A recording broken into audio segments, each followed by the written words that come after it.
SSC 2026 যারা পরীক্ষা দিবা 2026 সালে এসএসসি পরীক্ষা নবম দশম শ্রেণীতে পড়াশোনা করতেছো, তোমাদের জন্য টেক কোয়েশ্চেন কিন্তু অনেক গুরুত্বপূর্ণ। টেক কোয়েশ্চেন না পারলে তুমি ইংরেজি দ্বিতীয় পত্র ভালো করতে পারবে না। অবশ্যই তোমাকে সহজ বিষয়টা, টেক কোয়েশ্চেন হলো সবচেয়ে সহজ ইংরেজি দ্বিতীয় পত্রের মধ্যে। তো এই গ্রামার আইটেমটা তুমি যদি এইখানে যেগুলো রাখা হয়েছে দেখো 1 থেকে 20 পর্যন্ত রাখা হয়েছে, 20টা পড়লে তোমাদেরকে নিয়ম পড়ার দরকার নাই, 20টা থেকে 5টা কমন আসবে, মানে 5 মার্ক পাওয়া যাবে। তো তোমরা এই 20টা মনোযোগ সহকারে পড়ো। দেখি আমরা আজকে সবগুলা বুঝিয়ে দিব।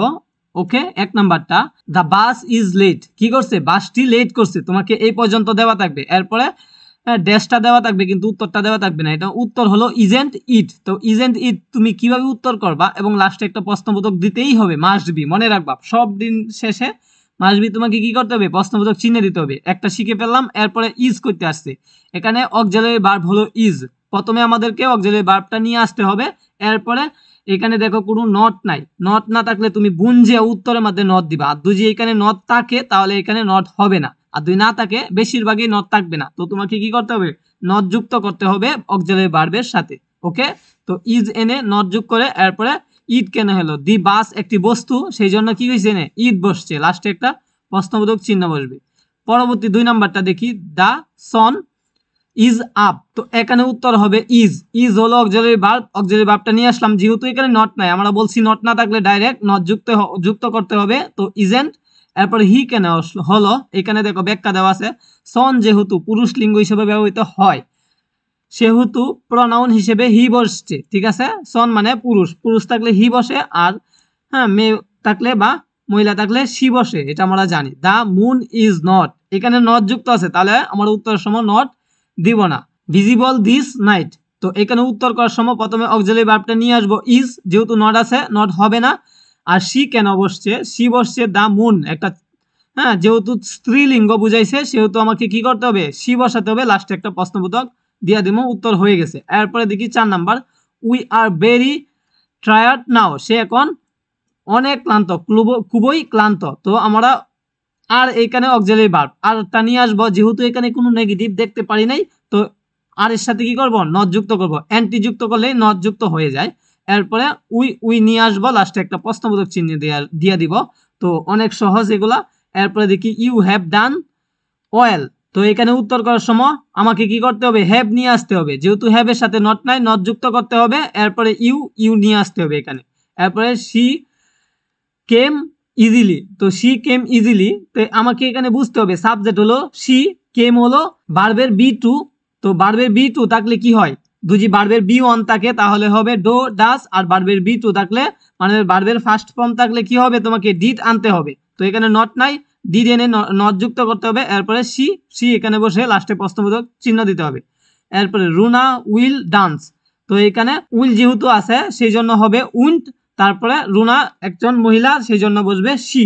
এরপরে দেখি Asif and Arif can do this work. তো এইখানে ক্যান অক্সিলারি ভার্ব নিয়ে আসলাম, এরপরে নট নাই সেই জন্য নট যুক্ত করলাম ক্যান্ট, এরপরে দে যুক্ত করে দিলাম। যেহেতু এখানে দুইজন, একজন থাকলে আমি হিনো, আরিফ 2 থাকতো তাহলে হি নিতাম, কিন্তু এখানে দুইজন আছে, দুইজন থাকার জন্য আমাকে দে নিতে হবে। একের অধিক ব্যক্তি বুঝাইলে অবশ্যই তোমাকে দে ব্যবহার করতে হবে। এরপরে 9 number, we should Obi your parents. তো এইখানে শুড হলো অক্সিলারি ভার্ব, অক্সিলারি ভার্বটা নিয়ে আসলাম, তারপরে নট নাই, নট যুক্ত করলাম স্টুডেন্ট। এরপরে ইউ বসাই দিলাম, লাস্টে প্রশ্নবোধক চিহ্ন দিলাম, উত্তর হয়ে গেছে। আমরা এখানে 9টা অলরেডি দেখে ফেলছি। এরপরে 10 number, permit me to go in. তো এখানে উত্তর হবে উডেন্ট ইউ। উডেন্ট কেন হয়েছে? কাইন্ডলি দয়ালু বুঝাইছে, মানে ভার্বটা আগে বসছে সেই জন্য উডেন্ট। এরপরে ইউ দিয়ে দিলাম, পরে একটা প্রশ্নবোধক চিহ্ন দিয়ে দিলাম। এরপরে দেখি আমরা লেট আস থাকলে অবশ্যই তোমাকে কি করতে হবে? শ্যাল উই উত্তর দিয়ে দিলে হয়ে গেছে, এখানে কোনো কাজ নাই। তুমি খালি লেট আস অথবা লেটস এগুলা থাকলে তোমাকে বুঝে কি করতে হবে? শ্যাল উই দিয়া লাস্টে প্রশ্নবোধক চিহ্ন দিয়ে দিবা। পরে হলো 12 নাম্বারটা, my father has not yet come back home. তো এখানে হ্যাজ যেহেতু আছে অক্সিলারি ভার্ব, হ্যাজ নিয়ে আসলাম, তারপরে দেখো এখানে নট যুক্ত আছে, তো নট আসবে না এখানে। তারপরে হি, মাই ফাদার একজন ব্যক্তি বুঝাইছে পুরুষ, সেই জন্য হি বসাই দিলাম, শেষে প্রশ্নবোধক চিহ্ন দিলাম, হয়ে গেল। এরপরে 13 number, they did not helps us. তারপরে ডিড এর জন্য ডিড নিয়ে গেলাম, নট আছে নট নিব না, দে আছে দে দিব, এরপরে প্রশ্নবোধক চিহ্ন দিব, উত্তর হয়ে গেছে। এরপরে 14 number, there were many books in that room. হ্যাঁ, তাহলে এখানে ওয়ার আছে, ওয়ারটা আনলাম, নট নাই, নট যুক্ত করলাম ওয়ার, এরপরে দেয়ার আনলাম, দেয়ার এখানে বসাই দিলাম, লাস্টে প্রশ্নবোধক চিহ্ন দিয়ে দিব। এরপরে 15 নাম্বার, উই শ্যাল গো দেয়ার সন। তো উই শ্যাল, শ্যাল একটা কি অক্সিলারি ভার্ব, শ্যাল যেহেতু অক্সিলারি ভার্ব তাহলে এখানে নট যেহেতু নাই তাহলে এখানে শান্ট, এরপরে উই নে বসায় প্রশ্নবোধক চিহ্ন দিব। এরপরে নাথিং, নাথিং থাকলে কিন্তু তোমাকে অবশ্যই ঈদ বসাতে হবে, ঠিক আছে, নাথিং এর পরবর্তীতে ঈদ বসে।